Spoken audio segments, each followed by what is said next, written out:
almost certainly going to experience loss. I was thinking about some of the things that you might lose.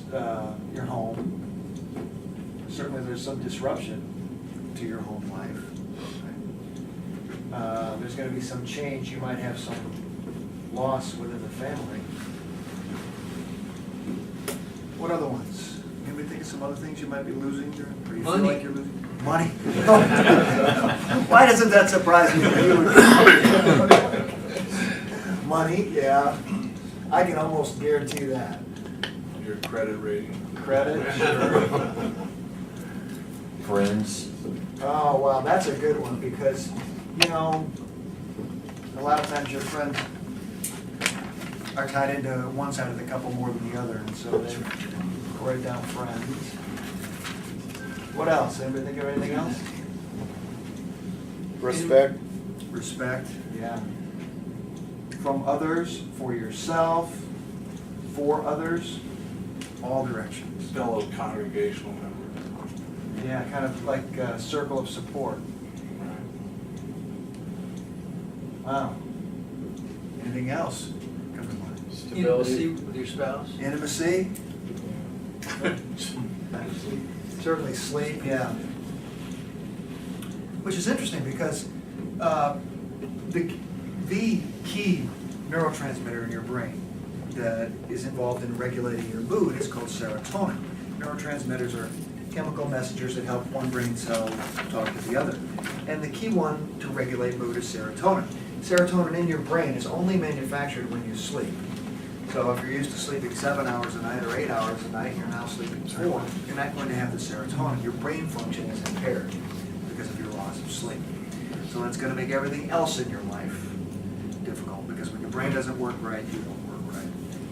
So we could probably go on with this list for a long time, but just with the list we have, that's a lot of loss. I think another one, Mike, is self-worth.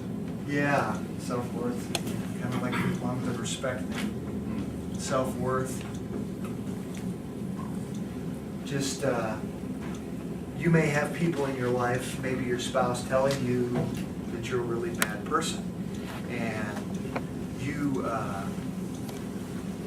may have, certainly you have some parts that you need to own and work on, but you can begin to believe the critical voices in your head. So where they no longer come from the outside, but they come additionally from the inside. So yeah, self-worth is challenged. And a lot of times, guys have trouble at work and lose their job or struggle at their job when they're going through separation, marriage problems. So, a lot of loss to deal with here. I think the biggest loss you come to embrace, or you're forced to embrace during a time of separation and potential divorce, is your sense, or maybe I should say the illusion that you've had in life of control. There's a sense as you're going through life that you have some measure of control over things, which now you find yourself unable to have any control over. Things like what your spouse says or does. And this is a terrible thing to embrace, that, oh my goodness, I'm out of control. This is just a situation that's out of control. It's bigger than I'm equipped to handle. And that's the reality, that it is bigger than you are equipped to handle. And so in order to handle it, you're going to have to do some things like what you're doing here. And I mean, the fact that you're here is a great sign. You can't go through this alone. But I will say this to you. In the midst of this out of control time, where there is a sense of no control or limited control, there are some things you can control. And perhaps some things that you can take control of that you never have before that would be greatly beneficial to you. Remember we've talked about a formula, thoughts plus feelings equal actions. Well, and for those of you that have heard me say this before, forgive the redundancy, but I just want to be clear about this. Your feelings are gonna be all over the place during this time. But you really have no control over your feelings. They are what they are. You just feel what you feel. Your thoughts, well, you're also gonna be all over the place with your thoughts during this time. And your thoughts are not reliable, and they are especially unreliable. You probably heard me say this, your thoughts lie. And you don't have to believe every thought that you have, especially during this time. That's why it's important that you surround yourself with a community of support like this, so you can run your thoughts through some external filters to see if they're accurate or not. Because more often than not, your thoughts are inaccurate during this time. So you have some control over your thoughts, but not a lot. They're going to pop into your head because they're pretty much driven by your feelings during this separation time. But here's where you have control. Now, you can go through these next months and years ahead governed by this, or you can go through these next months and years governed by that. And I would suggest to you, this is the thing over which you have the most control, and this is your best support of coming through this whole better than you were on the other side of it. So, you know, what kind of actions can I take during this time? Well, again, you know, like being here tonight is an action. Owning your part is a chief action. What other positive actions? Can you think of some other positive actions? Exercise. Exercise? Oh, great. Great. Okay, exercise. Going to work. Going to work when you don't feel like it. Suiting up and showing up, right? Serving? Oh, that's great. Why would serving be good? Get your focus off of yourself. Right, get you out of yourself and into someone else, okay? It is if nothing else, it is a distraction. And this is a time in your life when you're going to need distractions, because you will focus and dwell incessantly on your problems and the fact that you really can't change somebody else. What other things would be positive? Read. Read, Pray. read, pray, good. Now, here's where this gets in the way, especially when it comes to spiritual matters, because it is normal for struggle to challenge your faith. So if you're feeling like, you know, this has been the lowest faith point of my life and I believe less today than I ever did, that's normal. Well, of course struggle is going to challenge your faith. It's going to cause you to think about what you believe, why you believe it, and is it really real for you? You know, this is where we're going to see how much trust is a part of your life. Very hard to trust when maybe your trust has been violated by someone whom you never thought would violate your trust.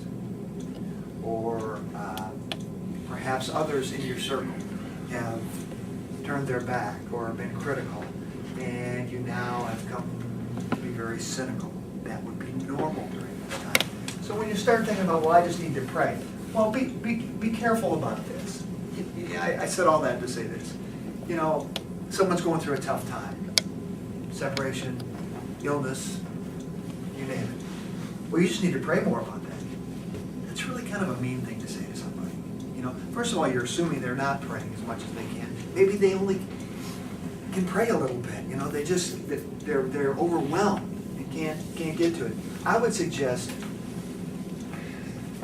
that you arm yourself with two thoughts when it comes to prayer in your spiritual life during this time. Number one, it's normal to struggle, and it's okay to do the best you can. If the best prayer you can do is 30 seconds, no points off. If the best prayer you can do is a minute, I think you'll find that it'll build on itself. But don't slam yourself for feeling less than your spiritual friends who made it through because they were praying more than you, okay? It's part of the process, but it's not all of the process, because if all you do is pray, and you don't connect with other people, and you don't do some growth, and don't own your part, and don't do positive things like exercise, and get up and go to work, and, you know, come to groups like this, then you're not going to get through this, okay? It isn't either or, it's both and. Mike, I think you hit on the biggest one, and that is that I know what helped me the most and still does is just fellowship. Coming here, Right. you know, getting together with other guys, friendships, you know, building those, that's positive action, and nothing helps more. Because here's the mistake we make in the church. This is the time during this separation when we're gonna isolate. And I'm just gonna do this, it's just gotta be, gotta be. When in truth, during this time, the best reflection of God's love and character is gonna be seen in other people. You will probably not feel God as you once did. So I would strongly encourage you to not just go this way vertically, but also go horizontally. It isn't either or, it's both. Kind of like the cross, both horizontal and vertical. What you want to avoid is getting into long drawn-out conversations with people who would be adopting kind of a victim mentality. We've talked about that here before, I'm sure. You know, you get in this little victim circle and you try to out-problem each other, and that's not going to help you. What you want to connect with are people that have been down your road and maybe are a little bit further down it than you are, because they will have a little more distance and perspective. I probably have said this here too, but time doesn't really heal the wounds, but it does give you distance and perspective. So it's going to change the way you look at what happened in your life and give you a more accurate ability to look at your own part, which is all you can really do anyway. One other thing that Clyde asked me to maybe mention tonight, and this is, I think I wrote this in here once before, but there's kind of 4 little things to marriage. You know, we start out with harmony. Well, some of us started out with harmony, some of us never even got there. Then there's disagreement, and then isolation, and then dissolution. Wait, dissolution, okay. All right, close enough. Anyway, you get the idea here.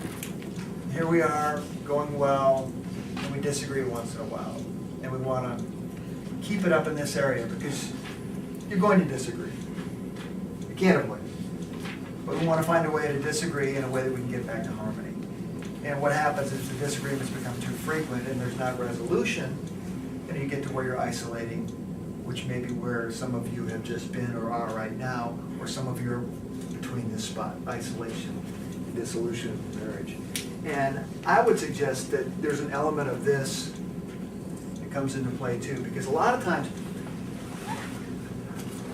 I'm not going to take a poll, but I would guess that there are guys in this room whose wives have accused them of being too controlling. Okay, a couple of smiles. So I think sometimes we try to push this on our own agenda. You know, you know, she's isolating all the time. I'm just trying to talk to her. And so you call her 50 times a day. You know, this is where you've got to give up a little bit of control, especially, I think, during this time in your life. Because if you push too hard to push things back up the ladder, I think you're, in a sense, really going to push her away, push it down the ladder. You know, we just want to fix it, make it better, and you know what? Women are not like that. They sit with stuff, their brain is working all the time. They never stop thinking about things. You know, it isn't like a guy where think about it, solve it, it's over, go on to the next thing. You know, women are not like that. Their brains don't work like that.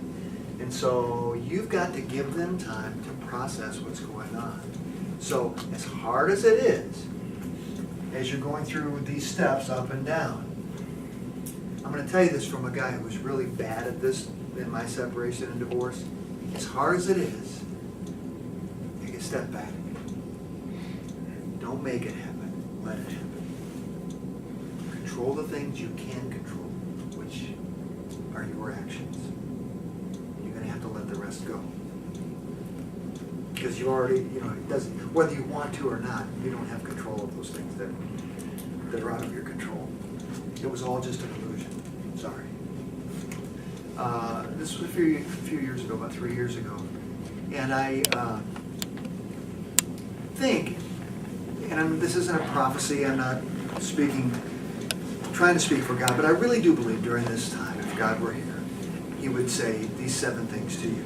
I think God is here, but I mean, if He was to speak to you right now, it would be, number 1, be still and and know that I'm God. That's right out of the scriptures. Be still.